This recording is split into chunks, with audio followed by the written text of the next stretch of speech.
Buenos días, profesor y estudiantes. El día de hoy vamos a explicar el examen uno tarea 2. ¿Cómo vamos a explicar esto? Primero es el primer ejercicio. Para este primer ejercicio hay que tener dos cosas en cuenta. Uno, cuál es la polarización del diode. En realidad no hay forma de saberlo a menos de que empecemos a calcular. Uno y dos, además de ello, ¿cuál método vamos a utilizar para calcular? En esta primera parte vamos a utilizar el modelo simplificado. Para ello simplemente vamos a nombrar camalla y uno y 2 y 3. Tenemos que en I1 es 12 voltios, M2 0,7 voltios corren y M3 0,7. ¿Por qué? Bueno, pues simplemente utilizamos el diodo con su modelo simplificado en el cual en 0,7 este va a empezar a entregar corriente.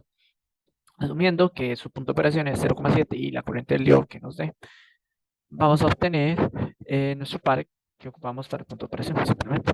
Ahora, ¿cómo ponemos esta fuente de este diodo? Bueno, lo ponemos como una fuente de voltaje, en el cual esta es nuestra parte negativa y esta zona es la parte positiva. Entonces sería una fuente de voltaje de 0,7 voltios. Dependiendo de cómo agarremos el positivo y el negativo, vamos a obtener diferentes valores. Puede que sea menos 12, 0,7 y menos 0,7, pero que se mantenga constante. Eso es lo más importante. Ahora, segunda parte. La segunda parte es esto.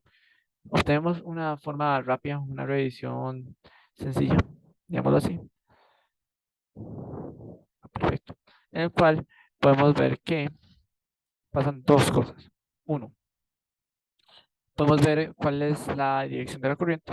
La corriente es a favor del diodo, ya que como pueden ver está a favor del triángulo, es decir, está en polarización directa, no inversa. ¿Y cómo sabemos esto de forma matemática? Porque esto es un simulador, ¿verdad?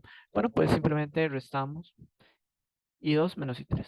¿Y por qué I2 menos I3? Bueno, como podemos ver acá, I2 es esta parte y I3 es esta parte. Si I3 sería mayor que I2, digamos que lo hiciéramos así en este caso, obtendríamos un número negativo. Y eso significa que la corriente no va en dirección de I3, sino en dirección contraria. Viceversa. Si decimos que I2 menos I3, si obtenemos el lado positivo, es que va en dirección de I2. Y en este caso, I2 va a favor de el parte 2. Obtenemos esto y para mencionar, ¿verdad? Voltaje dio de 0,5. Bueno, ahora para la segunda parte es con un método numérico. ¿Cómo hacemos esto? Bueno, simplemente hacemos un Norton o un Thevenin, en el caso que ustedes quieran. Utilizando el mismo método, hacemos mallas y obtenemos cuál es la corriente. Con la corriente, exactamente el mismo método, tenemos que es 29,048 miliamperios, la que debería estar corriendo en el cable en el que está conectado el diodo. Pero esta no es la corriente del diodo, no es la corriente del diodo, es simplemente la corriente de la fuente, digamos así, que está entregando. Ahora, segunda parte que ocupamos, bueno, RTN. ¿Cómo calculamos la RTN? Bueno, la fuente de voltaje la apagamos. ¿Qué significa apagarla? Que se vuelve un cortocircuito, ya que eso significa que no hay una caída de tensión, es decir, que si medimos de acá a acá, simplemente vamos a obtener 0 voltios, porque ocurren por el mismo campo. Ahora, como hicimos Norton, eso lo ponemos ahí corto también. Y obtenemos pa y pa, que este no es el mismo para R1 y R4 y también para R2 y R3. Es decir, también que este no, que es más fácil de ver, está también conectado. Es decir, que tenemos dos resistencias en serie y en paralelo. Entonces hacemos esta suma y obtenemos 226,59 ohms. Sustituimos, ponemos la corriente acá y ponemos la resistencia acá, como es el equivalente a Norton. Y para facilidad de análisis, simplemente solo está transformada y esto nos da el equivalente Thevenin, que sería el voltaje Thevenin y la resistencia Thevenin. Eh, Solo para rescatar, ¿verdad? Es 29,048 miliamperios multiplicados por 226 y eso nos da 6,57 voltios. Luego, simplemente resolvemos un sistema de ecuaciones en el cual hacemos una malla, en el cual obtenemos el voltaje del ion más el voltaje de la resistencia debe ser equivalente al voltaje de la fuente. ¿Por qué? Porque si ustedes lo ven, la resistencia y el diode ambos van a consumir. Es decir, que lo que consume estos dos debe ser lo mismo que la fuente debe estar dando, o viceversa, ¿verdad? Lo que él está dando debe ser consumido por ellos dos. Entonces obtenemos esta ecuación, resolvemos este sistema de ecuaciones con corriente de diodo siendo una incógnita y voltaje de diodo siendo otra incógnita.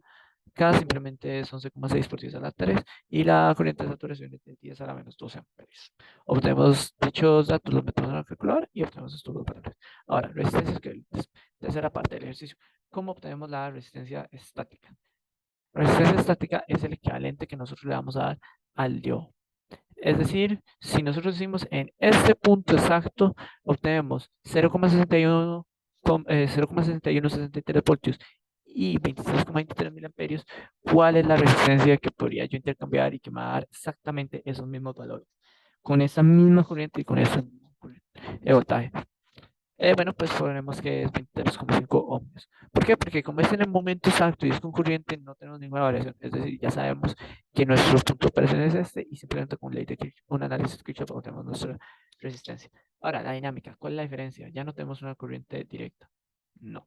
Ahora tenemos una pequeña señal de SA, perdón. Esta pequeña señal SA va a crear variaciones en nuestro voltaje. Es decir, ya no vamos a tener un punto de operación de 0,6163 voltios. Ahora vamos a obtener que es 26 milivoltios, pero con la misma corriente en la cual está funcionando el diodo. ¿Por qué esto es importante de notarlo? Porque esto se obtiene a partir de una integral y esa integral nos da 26 milivoltios. Ahora, diseño, última parte del ejercicio. ¿Cómo se hace? Bueno, nos están pidiendo que ocupamos 9 miliamperios. 9 miliamperios en el diodo.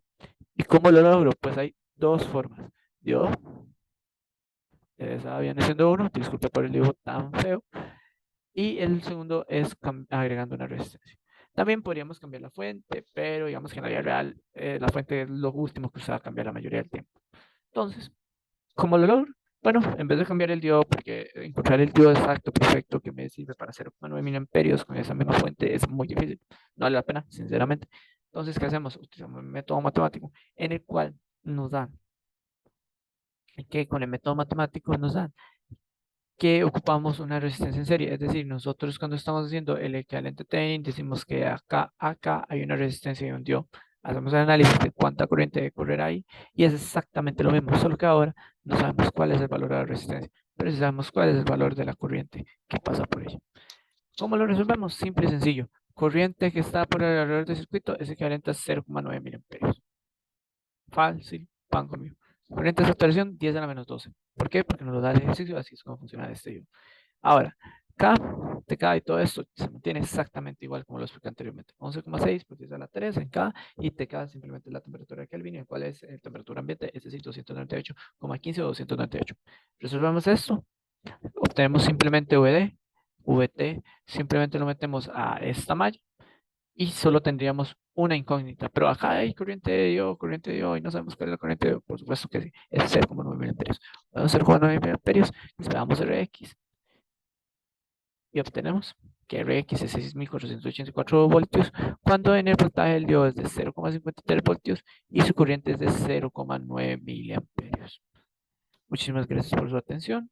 Esto sería todo.